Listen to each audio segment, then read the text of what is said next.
Namaskar, everyone.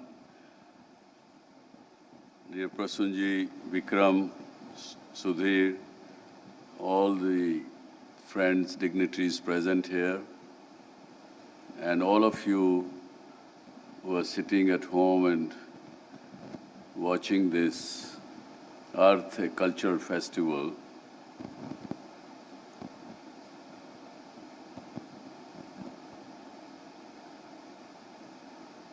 मुझे आशा है कि आप सब लोग अपने अपने परिजनों के साथ सकुशल, स्वस्थ और प्रसन्न हैं। मैं आज का ये अर्थ का चौथा एडिशन या चौथी कड़ी उसको अपने इस देश की पावन भूमि की युवा पीढ़ी को समर्पित करना चाहूँगा। उनको ही आज के और कल और परसों 3 दिन चलने वाले इस कल्चर फेस्ट को समर्पित करना चाहूँगा, क्योंकि जब अर्थ की शुरुआत हुई तब हम सब लोगों ने इसकी आवश्यकता क्या है इसके ऊपर विचार करते हुए ये समझा सोचा था कि बहुत से लोग हमारे देश में इंडिया को तो समझते हैं लेकिन भारत को नहीं समझते। विशेषकर युवा पीढ़ी तो बहुत ही कम समझती है।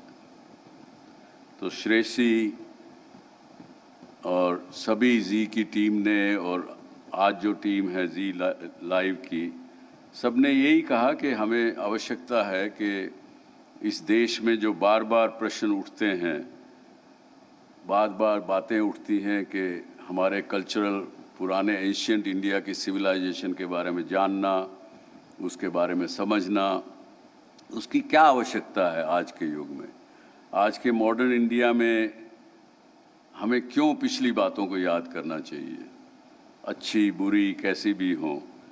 लेकिन पीछे की 3 एडिशन आप लोगों ने देखी, सुनी, समझी हैं, उसमें भी काफ़ी कुछ आप लोगों को पता लगा है कि इसकी ज़रूर आवश्यकता है। और उसके जो पिछले 3 एडिशंस में जो हुआ है और मैंने भी देखा है, उसमें समझ में आया कि इस युवा पीढ़ी को इसकी आवश्यकता थी, जिसकी भरपाई ये फेस्टिवल करेगा। और आगे आने वाले समय में the question like why should I look at my past, I have to look at my present and my future. These kind of questions will probably be answered. May not be in today's 4th edition, maybe in 5th, 6th, 7th, 8th, 10th and 20th edition. But we need to get all of us of different age group to come on the same page and same thing. And particularly the Generation Z and millennial people must know that what is the relevance of the past with the current and the future. I will ask a question to you. जैसे कि उपनिषदों में एक छोटा सा साधारण मंत्र है, मैंने बहुत से परिवारों में देखा है, उसको भोजन करने से पहले बैठेंगे, बात करेंगे तो हाथ जोड़कर उस मंत्र का उच्चारण करेंगे।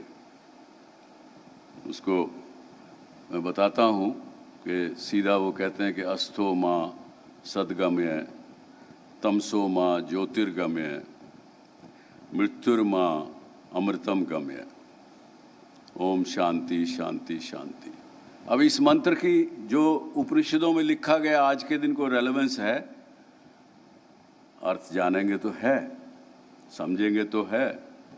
अगर आप कुदरत को मानते हैं, भगवान को मानते हैं, चाहे किसी भगवान को मानते हो, अल्लाह को मानते हो, गुरु नानक को मानते हो, भगवान महावीर को मानते हो, किसी को भी मानते हो, अगर आप किसी न किसी में आस्था रखते हो तो आज भी ये मंत्र का रेलेवेंस है।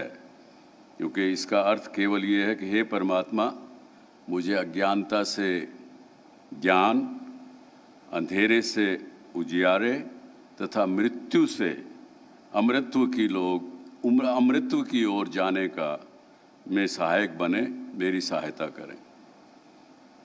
अब आज जो इतने साइंटिस्ट विश्व भर में लगे हुए हैं कि किस प्रकार से मनुष्य को 100 साल से ज़्यादा उम्र मिले, 150 साल, 200 साल, तो वो उसमें लगे हुए हैं। लेकिन ये तो हमारे उपनिषदों में पहले कह दिया कि मृत्यु से मुझे अमृत की तरफ ले जाइए, ले जाने में सहायक बनिए।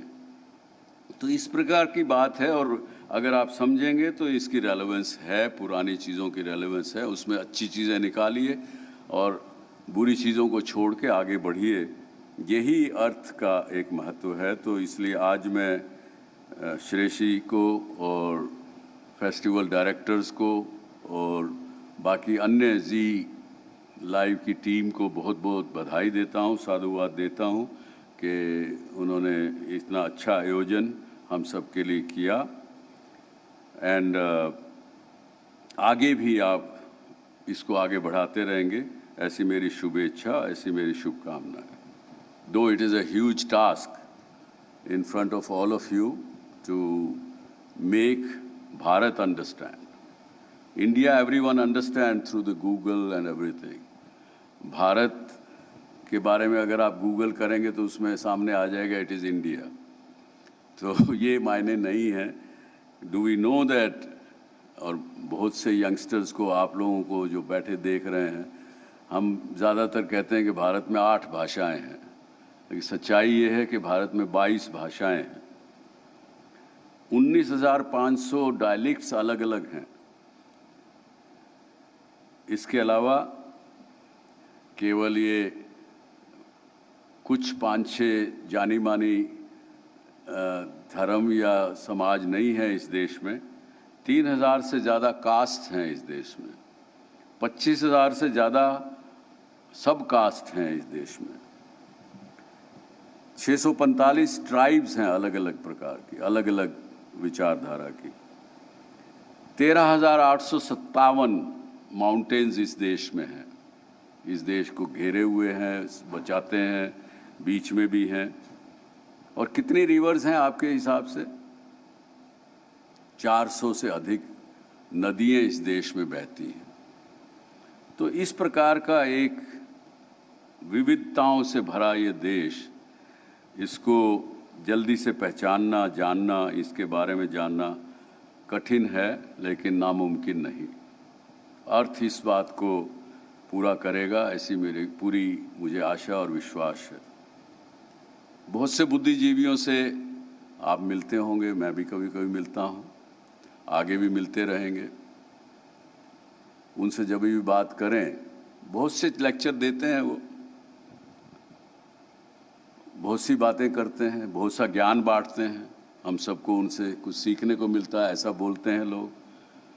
लेकिन मुझे तो उनसे सीखने को, अगर उसका जिस्त मैं करूं, बहुत समराइज़ करूं, एक लाइन में कहूं, तो वो हमेशा यही कहते हैं, India we have so many problems, nothing can be done in this country. इस देश का कुछ नहीं हो सकता। ये उनकी अल्टीमेट रिजल्ट होता है। क्योंकि कारण क्या है उसका? कारण केवल यही है कि वो इंडिया को देखते हैं, पहली बात, भारत को नहीं। और इंडिया को जब देखते हैं तो वो नेगेटिविटी के लेंस से देखते हैं, क्योंकि उनकी पढ़ाई लिखाई, सोचना, विचारना वही केवल वेस्टर्न है। माफ़ी चाहता हूँ कहते हुए, लेकिन वहाँ से ही अगर अंग्रेज़ी बोल सकता हूँ मैं, तो मैं बुद्धिजीवी हो सकता हूँ। हिंदी बोलने वाला तो बुद्धिजीवी भी नहीं हो सकता शायद।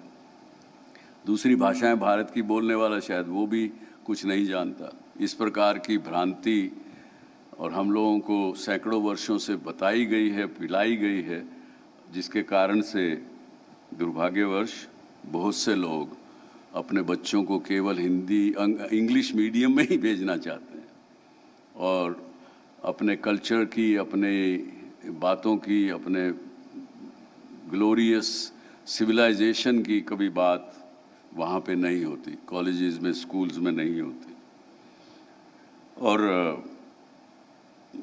इसलिए मैं कहता हूं कि भारत को जानना है तो बहुत सी बातें इसके पास्ट की समझनी पड़ेंगी आपको। और मैं तो बड़ा सीधा सा मैं कहता हूं कि ज़मीन के जुड़े हुए हम लोग हैं। जब अभी भी कोशिश करते हैं, प्रार्थना करते हैं भगवान से कि हमको ज़मीन से जुड़ाए रखना, सच्चाई से, वास्तविकता से हमें जोड़े रखना। कहीं हम बहुत ज़्यादा मटेरियलिस्टिकली सक्सेसफुल हो जाएं तो हमें उड़ने मत देना, ऐसी प्रार्थना करते हैं। तो छोटी छोटी बात, 3 बातें जो हम और आप रोज़ करते हैं। आप सुबह उठते हैं तो ऐसे नमस्कार करते हैं।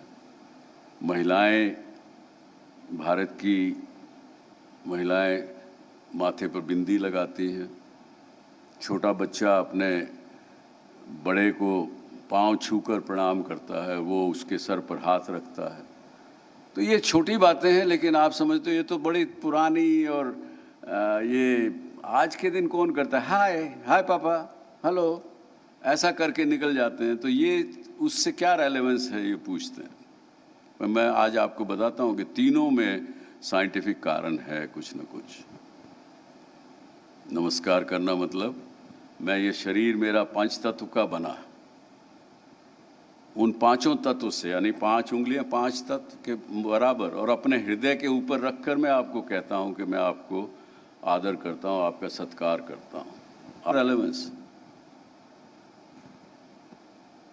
इसके साथ, जैसे जब मैं अपने बड़े को पाँव छूता हूं, यानी नीचे अंगूठे को छूता हूं, और वो मेरे सर पर हाथ रखता है या रखती हैं, तो क्या होता है? 2 शरीरों में एक क्लोज सर्किट सर्कुलेशन बन जाता है।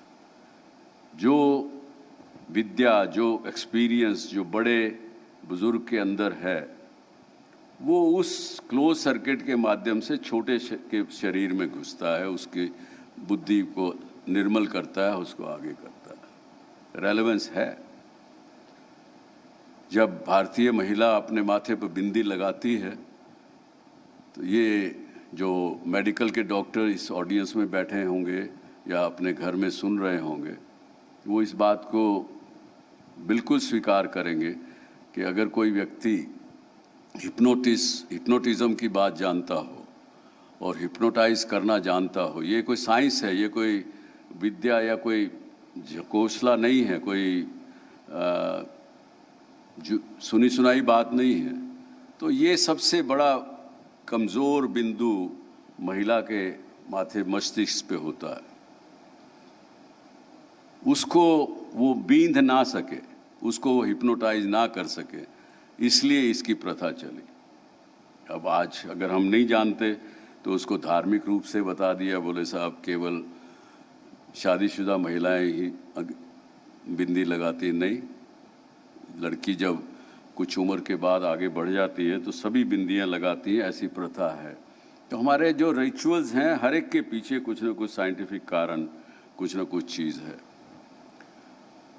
और भाइयों बहनों, मैं तो फ्रेंड्स ये भी कहूँगा कि आज जो हमारे देश में जितने भी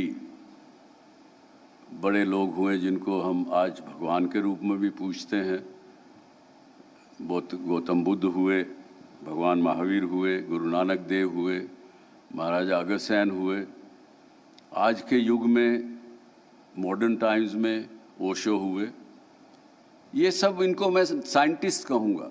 दे were great scientists of their own times. They only not decoded the nature, they decoded the human science, they decoded the mantra of how to make things happen successfully, make you successful, make you happy. Aaj, tell me today and look around yourself. If you know 50 people in your life, look at all 50 and you will find that none of the, even one of 50 people is not there who can say कि मुझे कोई दुख नहीं, I am not suffering due to one thing or the other. Small suffering, big suffering. But everybody will say that yes, I have some suffering. But these scientists of our past 5,000, 7,000, 10,000 years of Bharatiya Itihas, they discovered that what is the cause of suffering and how to remove that, how to get rid of those sufferings. And that's what they gave to our society and to the humanity as a whole. And that's the reason I always say that you must understand your cultural issues, your art, your craft, your music. In India, our music itself has got all scientific things behind it. We used to have, and even today we have. At times when you like a particular music on a particular day, I'm sure, and speakers after me, and especially Prasun is the master of this game, he will also tell you, probably vouch for it, that हर मौसम की अपनी एक rhythm होती थी, अपना एक राग, अपना एक सिस्टम होता था. दिन का भी सुबह का अलग, दोपहर से पहले का अलग, दोपहर का अलग, शाम का अलग, रात्रि का अलग म्यूज़िक होता था. तो हर चीज़ साइंटिफिकली वुवन थी इस देश में, इस देश के कल्चर में, इस देश के इतिहास में. वो आपको, युवाओं को जानना बहुत आवश्यक है. And again I repeat that earth will be guide you and take you over that journey of our past. Now I'll come to the current times before I end my inaugural speech. And I remember that when Mr. Narendra Modi became Prime Minister of this country in 2014, I happened to be hosting him in 2016 when our group, SL Group, completed its 90 years. On that day, he said that all of you people present here should do your job very well, should do your best in whatever field you are working. And we are going to celebrate in 75 years of India's independence. And that's what the host of today said, 75 years of independence we are celebrating this year. So he gave us the message to not only ask for your rights, because everybody today says, these are my rights and I am fighting for this right, I'm fighting for this purpose and this is my right. You can't tell me not to have this, and things of various kind. But nobody talks about what is my responsibility. So you are the younger generation, you are the people of future, and as our Prime Minister recently said, that next 25 years we are going to work for and will be known as Amrit Kal, Amrit Ka Samay, means when 25 years from now we'll be celebrating 100 years of our independence.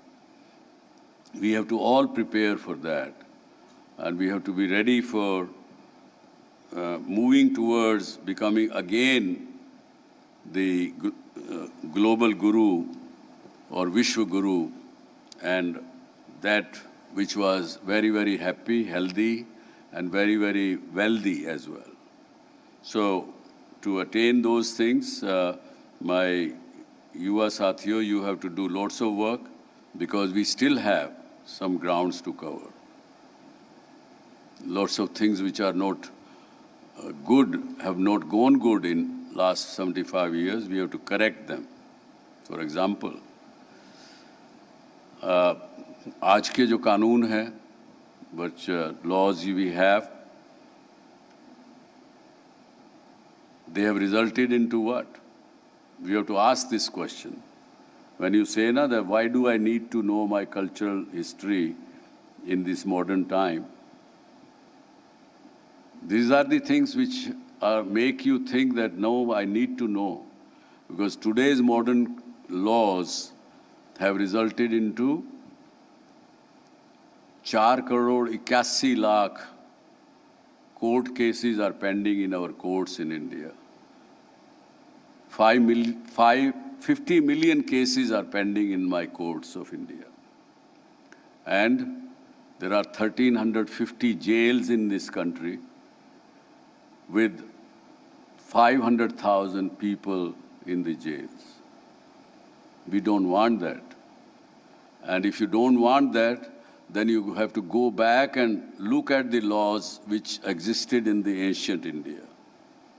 We had in our books and in our ancient cultural books, as well as other Vedas, Upanishads, do's and don'ts for the society. They had given solutions to each problems.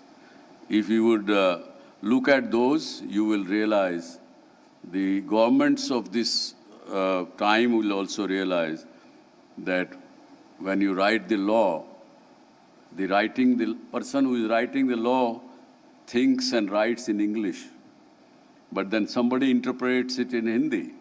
And during that interpretation itself, there are hundreds of cases which are created. I came to know that in Supreme Court there are more than 50 such case laws where there is only interpretation between maybe and should be. Whether it should be maybe, or what is the difference between should be and maybe, you know. So these are the things which you will find solutions in our past glorious history. It also says, our past history and book says that Raja कितना उसको tax लगाना चाहिए, tax कितना collect करना चाहिए, उसका उन्होंने पूरा फार्मूला वहाँ बताया हुआ। वो ये कहा कि राजा जितना भी पब्लिक के हित का काम करेगा, उसका जितना, उस पर जितना धन चाहिए उतना ही टैक्स उसको लगाना चाहिए, उससे ज़्यादा टैक्स पब्लिक से नहीं लगाना चाहिए। तो इस प्रकार की चीज़ें हैं जो कि हमको पास से मिलेंगी, और आज की जो समस्याएं हैं उनका हल भी आपको उसमें मिलेगा। और इस प्रकार की बात कहते हुए मैं इसमें एक ही कहूँगा कि इंडिया और या भारत मैं कहूँगा continues to contribute not only to our lovely country, our respected country, we are contributing to the rest of the world. Today our people have created wealth all over the world for all over the people and everybody. And let's hope that if learn from activities like Earth, we will be able to create wealth and happiness for ourselves also, and remove all the suffering all of us face one time or the other. With this, I will say thank you very much to the Earth team. Jai Hind, Jai Bharat. Thank you.